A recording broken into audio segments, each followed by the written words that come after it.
Rescue operations at the Stilfontein's shaft number 11 are halted today as community volunteers get to spend Christmas Day with their loved ones. However, law enforcement agencies are on the ground at various shafts. Police are now monitoring potential movements as they expect some illegal miners to resurface. Ziniko Mhlaba is joining us now live. Ziniko, very good morning to you.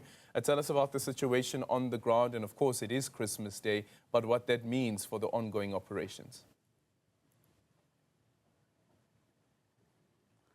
Good morning, Aldril. Yes, I can confirm that. Well, as far as the police operations are concerned, it is business as usual. And of course, we spoke to the Northwest SAPS spokesperson, Colonel Mayberg, and she did say that they will be working throughout the two key holidays in the coming 2 weeks, which is Christmas and New Year's Day. And of course, we are at shaft number 10 currently. That's where we are this morning, Aldrin. And I must tell you that indeed 4 illegal miners have resurfaced and are currently being monitored and processed by the South African Police Service.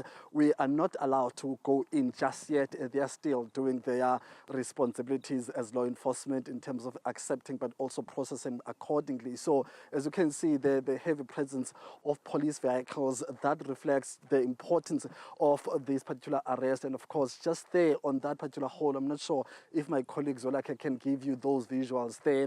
That's where they came out from, with that smoke just under that small tree, and are currently now being processed by the South African Police Service.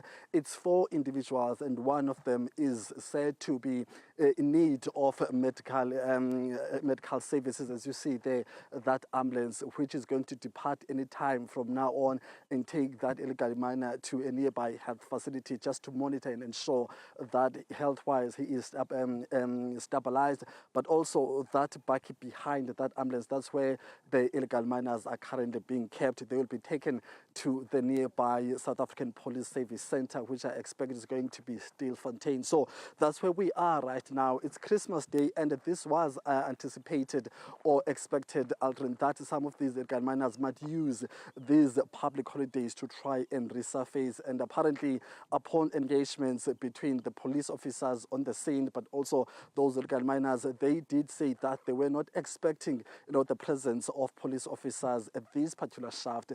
And of course, we know that over the past 4 or 6 weeks, we've been at Stilfontein's shaft number 11, where the rescue operations have been taking place. So they are well aware that there are police officers at shaft number 11. So they made their way throughout the week to shaft number 10, where they were anticipating or expecting to freely exit and make their way into their various communities. However, that is not the case, as they were received on the surface by the South African Police Service. So that's where we are right now. We are not sure then if there are many others that were planning or had the same idea of trying to exit today. But also, this is not the only shaft, Aldrin. The shaft Margaret, which is just along the N2 road as you make your way to Stilfontein, which has been mostly famous, especially to those who want to come out in the safest manner, because there is that catch that is able to pull them onto the surface or from the underground onto the surface. So that's where we are. We can confirm that 4 illegal miners have now been arrested. They resurfaced early this morning and they are currently under police guard. Thank you so much for that update, Ziniko Mhlaba. They're joining us from Stilfontein. As you just heard, 4 illegal miners resurfacing in the early hours of the morning. They have been arrested, and one of them is getting some medical attention.